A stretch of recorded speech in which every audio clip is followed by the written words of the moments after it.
आरो लोगोसे बिथांनो गांसे मुलाम्फाजों रायलायबाय आरो लोगोसे बिथांनो जोङो मान बिलाइ बावनो सानदों बे मान बिलाइखौ फरायथिनानै होनाय जाबाय मुस्लिम क'क्राझार जिल्ला दुलाराय बाथौ गौथुम गाहाय मावखुलि बाथौ थानसालि क'क्राझार वार्ड नं 3-3-7-8-3-3-7 लाथिख' मान बिलाइ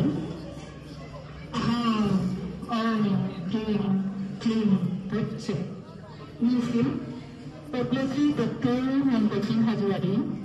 बिफा रुंसारि खासिया हाज'वारि बिमा रुंसारि खुजि हाज'वारि गामि टेङापारा क'क्राझार वार्ड नम्बर 5 लासो क'क्राझार जिल्ला क'क्राझार बिटिआर आसाम हे गेदेमा गिबियावनो क'क्राझार जिल्ला दुलाराय बाथौ गौथुमनिफ्राय गाहाम हामलायनायखौ होनानै बर' हारिनि आंगो बाथौ धोरोमनि फुवारनाय फेहेरनाय फोसावनायनि थाखाय दुलाराय बाथौ गौथुमनि बिबान रुजुननानै होबोनाय नोंथांनि बिहोमाखौ गोसो गोथारै बरायनानै दिनैनि जारिमिनारि गोथार बुब्लियाव नोंथांनो मान बावनो खाबु मोननायनि थाखाय गोजोननायजों साबायखर बावबाय हे गेदेमा थांनाय 1993 मायथाइयाव गायसनजानाय बागानसालिनि बाथौ थानसालियाव नोंथांनि गोबां नारा नाथा नाजानाय आरो बिहोमा दङ नोंथांनि बे समाव बाथौ थानसालिनि मुङाव क'क्राझार नोगोर बायदि बड'लेण्डनि राजथावनियाव हा दख्लासे लाखिनो हानाया गासै बाथौ सिबियारिफोरनि थाखाय रंजाथाव आरो साबायखर बावथाव थि आरो गुबुन सानथौजों नोंथांनि गोलाव सम बाथौ धोरोमनि थाखाय गावखौ बावसोमबोनाया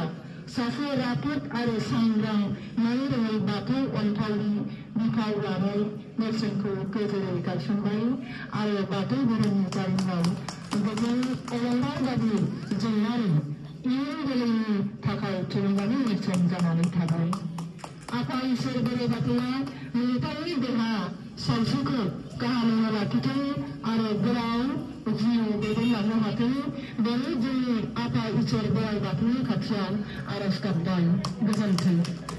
आफादगिरि जितेन्द्र बसुमतारी क'क्राझार जिल्ला दुलाराय बाथौ गौथुम गाहाय नेमख'गिरि फामु नार्जारि गोथार बाथौ सान फालिथाय 2024 गाहाय नेहाथारि अबिराम बसुमतारी क'क्राझार जिल्ला दुलाराय बाथौ गौथुम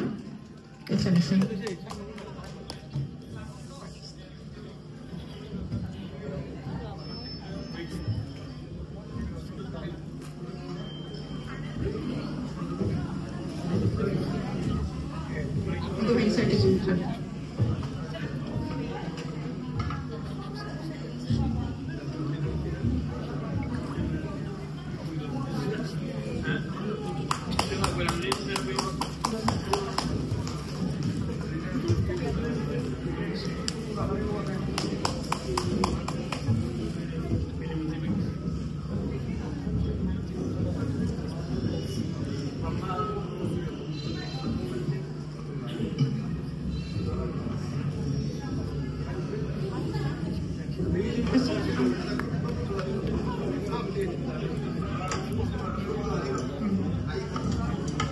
थाब खालामदो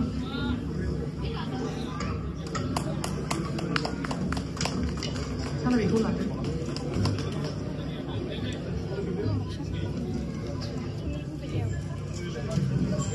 फट' सानाय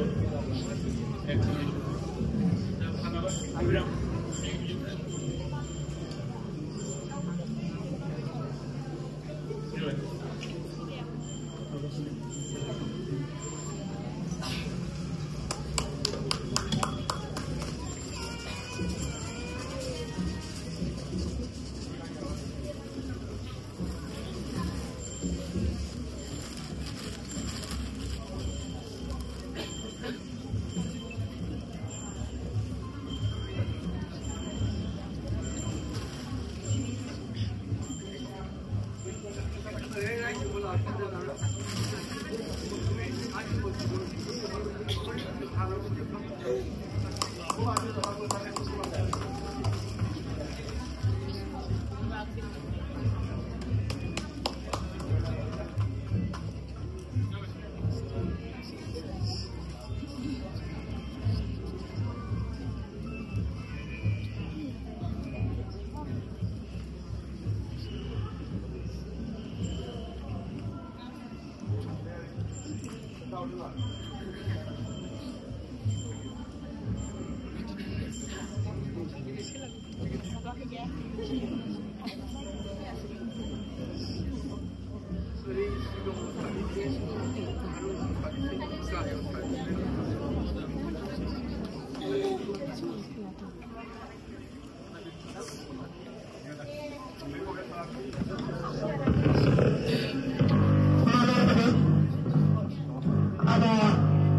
Ada yang bilang lebih sebenarnya di sana ada, tapi yang lain juga mau dapat pada kalau ada.